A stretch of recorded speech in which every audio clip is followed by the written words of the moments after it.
Indeed, indeed. Where's Dan Patrick? Did he show up tonight? Oh, yeah, he was on. See, the show's been on for about an hour, and then I went into overtime when the truck driver called in at the last 5 minutes. And, it's been quite a good show. Are you still here, David? Yeah, I'm still on the call. Good. And by the way, we don't mean to dominate. You just jump right on in there and say something if you have a thought that you want to contribute, a comment or a question. And I did want to ask you, by the way, David, too, you saw the fires in California. What about the Santa Rosa area? What was going on up there? Well, like I said, I wasn't very close to it, but just knowing that it was going on was pretty tragic, you know. Well, like I said, I wasn't around the hurricane or anything on down the coast because they send me 48 states. And, you know, when you do one load, it takes you 3 days, and you don't know which direction you're going to go after that. But predominantly, mostly I've just seen wrecks out there and not been involved with one or seen one happen. But yeah, I've had a fairly safe career. I've only been at this about 6 years. Do you plan on probably going ahead and staying with it for several more years? Are you enjoying it enough, and is it comfortable enough to go ahead and probably keep doing it another 5 or 10 years? Well, I don't know. I'm actually learning more about our technology, the internet, about marketing and things like that. And what I'd like to do is just go ahead and set myself up to where there's a lot more of free time for me. So I'm actually thinking about buying and selling and doing some marketing online. And it'll take a while. It take a while to build that up. I figure it'll take 2 or 3 years to build it up. But once I have a substantial income yearly or monthly, and then I can have that projection, then I'll probably just I'm wanting to get about 5-10 acres somewhere, fence off what I need to, and then develop my own land, build me a right fine house to go ahead and retire in. Yeah. So. Yeah. Who do you drive for, David? I drive for the largest carrier in the country. It's Swift Transport. Pretty good outfit. Yeah, I drove for J.B. Hunt. Oh yeah, they're a big outfit.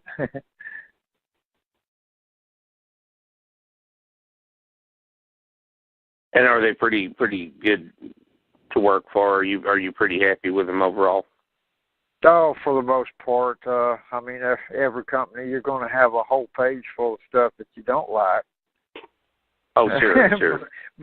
But for the most part, this particular company, I've worked for 3 other companies during this 6-year career, my career choice. And I've been with these guys for 2 years now, and I can pretty much tell you that they give you the responsibility and the entire situation of what goes on with the truck, what goes on with the load, any breakdowns. They just say, driver's responsible for it, deal with it. You know, you need something, just let us know. And they're real good about that, about taking care of you if you get a flat or if you're needing some time off and you ain't been out for a couple of weeks, just take you a day off somewhere. And, I mean, most of the time they'll work with you. It doesn't matter what it is. And that's a real good thing. Yeah, don't ever drive for night transportation.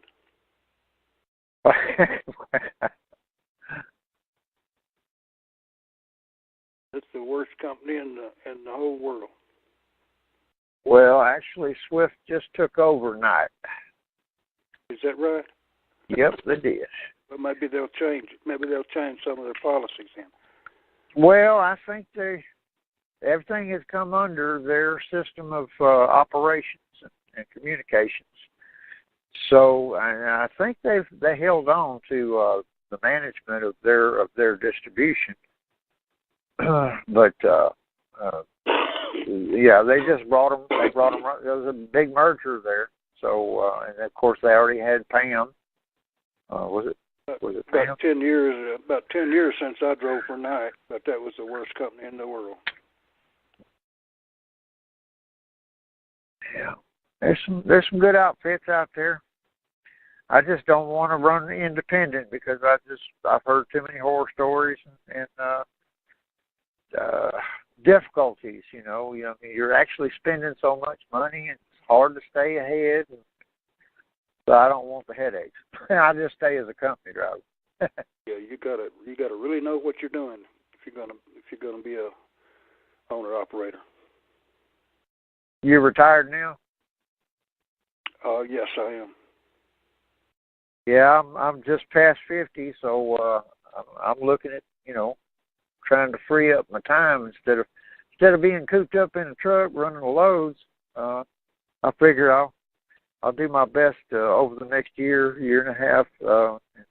I found me a couple of really good products that I'd like to market, and I just got to find out more about marketing and sink in all my different avenues of marketing upon, and coordinate them with my different emails, my devices, my laptop, my phone, and everything. And I'm learning about this technology we got going on. And somebody just introduced me to TalkShoe, and I was tuning into Angela Stark's program there for a little while, and now kind of got away from it. And then I remembered, TalkShoe's got a format, and so I brought it up, what was on live, and that's when I had called in to your show here. And, I'm not much of a social creature. I get to talk to family and stuff on the phone, but, you visit with shippers and receivers that you've been to before, but, it's good to reach out and at least talk to some people you never talked to before. I do spend too much time in this truck. Well, tell me about when you get your acreage. And what all are you going to do there? Are you going to do solar power or windmill energy, or do you have some ideas going about what you're going to do? Oh, sure. The first thing you got to do, what I want to do is just get some raw land. So I'm figuring 10 acres would be enough.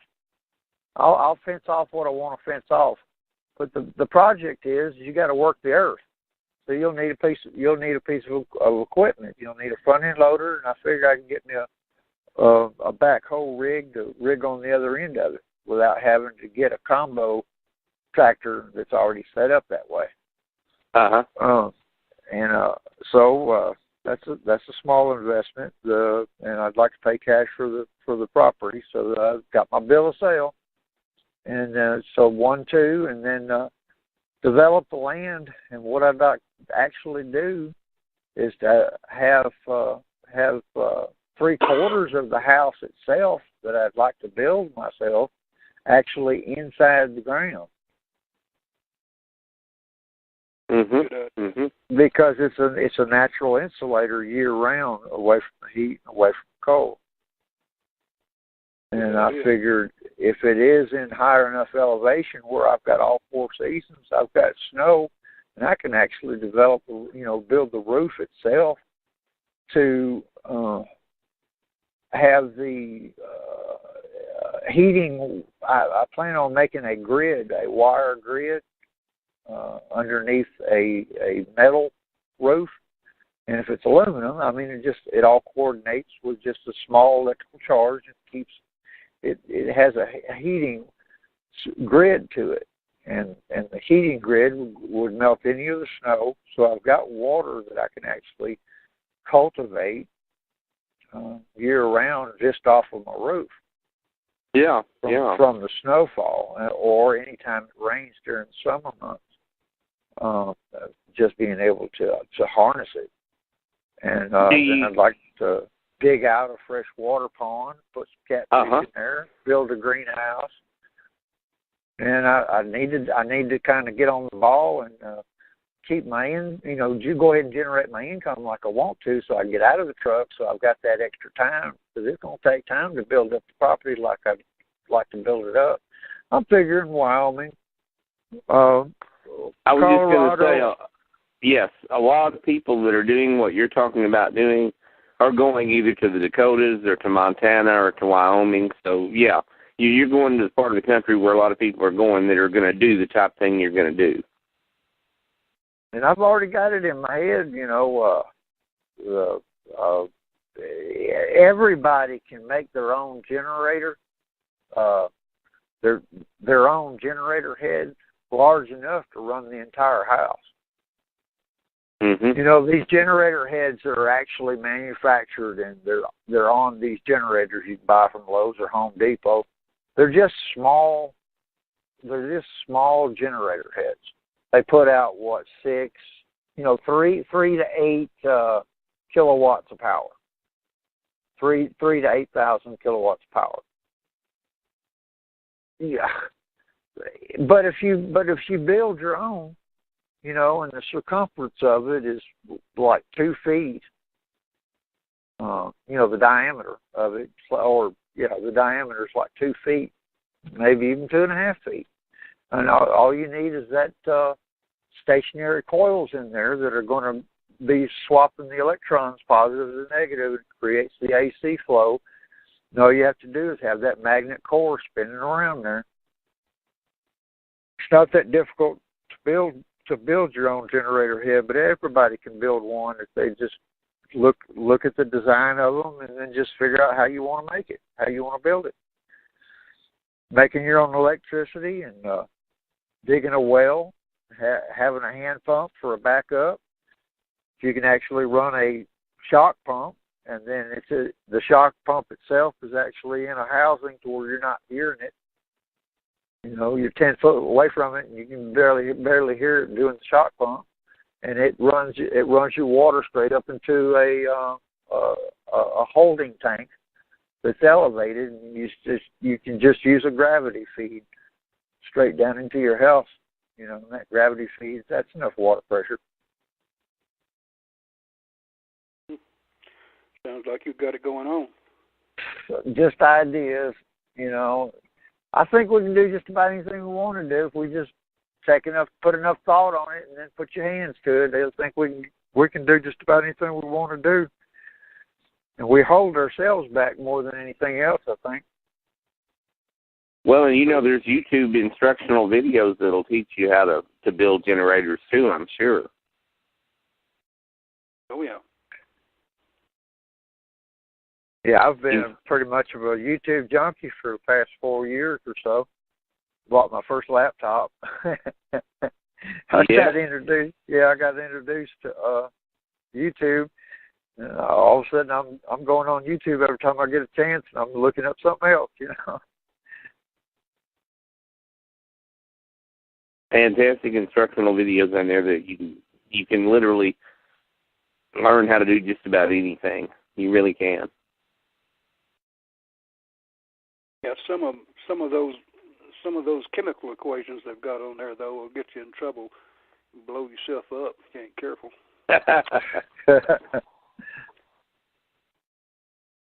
They'll forget to mention, what I mean, that something that's highly explosive or whatever.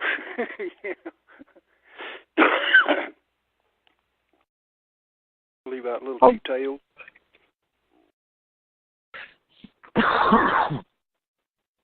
Well, David, has your truck driving included Alaska and Maine? Oh no, I stay in the 48 states.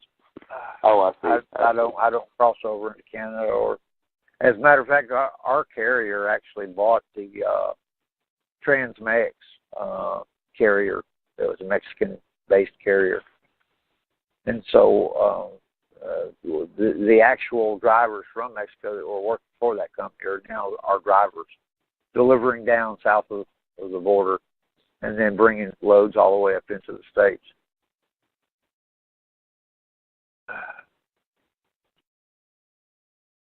In traveling, what are some of the observations you've been able to see about the economy and homelessness? I know there's supposed to be a major increase in homelessness in California and in other parts of the country.